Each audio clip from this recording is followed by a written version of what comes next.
So some differences towards junior hockey and NCAA hockey education, practicing, and training. Is there things that you can share?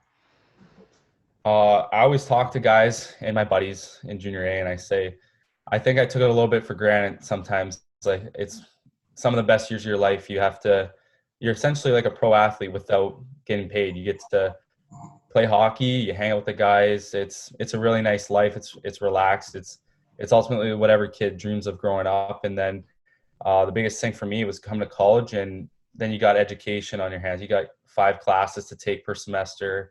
You're busy with school, practice, training, games, and I think it was just about I was pretty good with it, but through time management and organization, just getting to school and getting back after being out of school for a couple of years, just trying to get those study skills down again and balance my schooling with my hockey. And obviously you gotta put the time in the rink. You can't be wrapped up in all your schooling, but at the same time you can't be wrapped up in all your hockey. It's about creating a good balance to be successful in the classroom and be successful on the ice. Yeah, it's funny because as I exactly what you're saying, balance and now into life balancing, learning how to balance Yeah.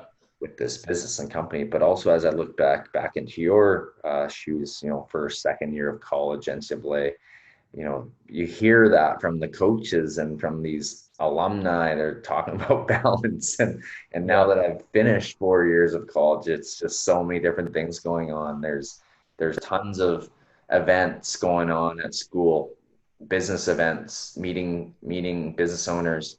There's your buddies.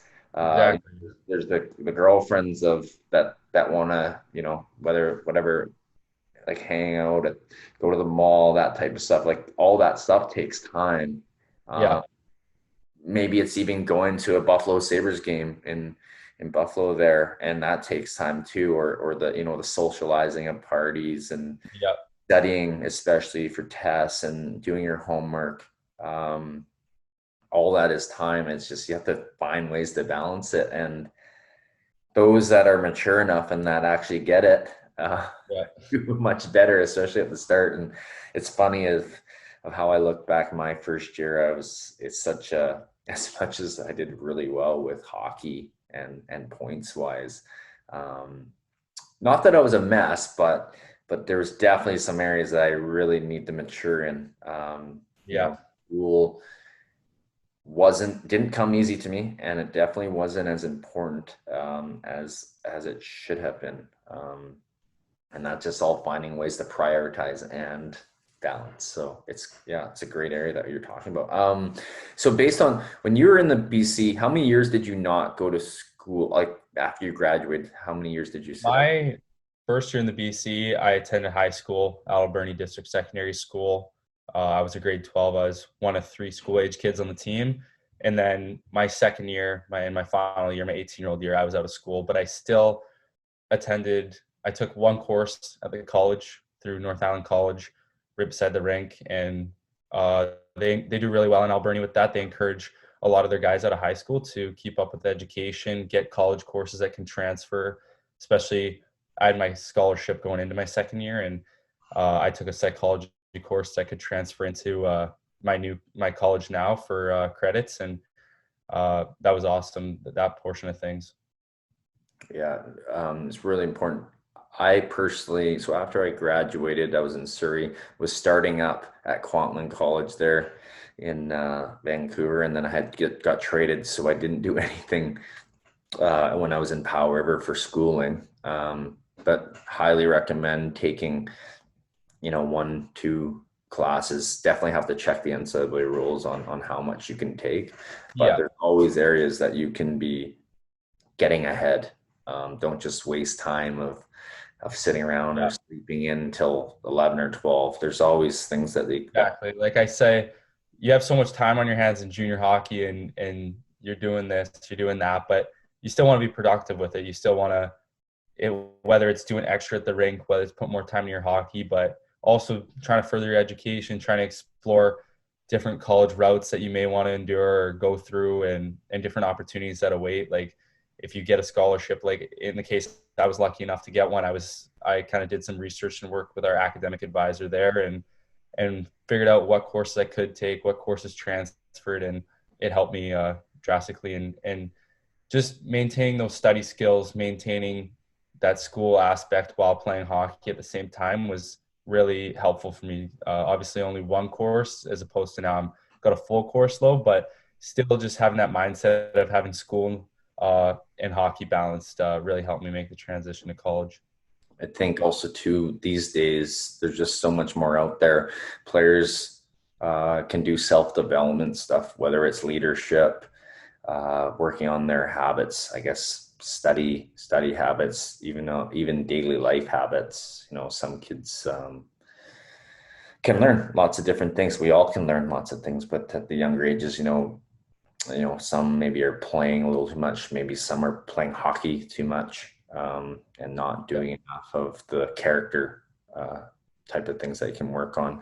How about differences on playing, practicing, or training from the junior, midget level, junior ranks, and college ranks? Can you share?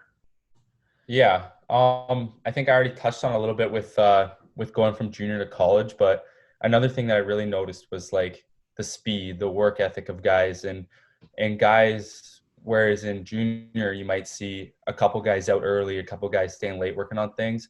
And you go up to the college level, it's like guys are like fighting for time with coaches, trying to work on little skills, and guys are trying to get that competitive advantage over each other. That intercompetition within the team at the college level is, I think it's the best thing for all the guys involved, and I think it really helped me last year in having that availability to work on skills. And I think that's the biggest thing. You got to take advantage of that extra time when you're out there in practice to really focus on the things that you might not be so good at and trying to better those. And I think, yeah, the biggest difference from the practices in junior, I think, to college for me was, like I said, the speed of everything that we're going through. Like coach might say 3 drills off the top of his head and you just got to know them. It's just a lot more expectations in practice, and a lot of things we do are directly translated to the game. We do a lot more team concept stuff throughout the practice.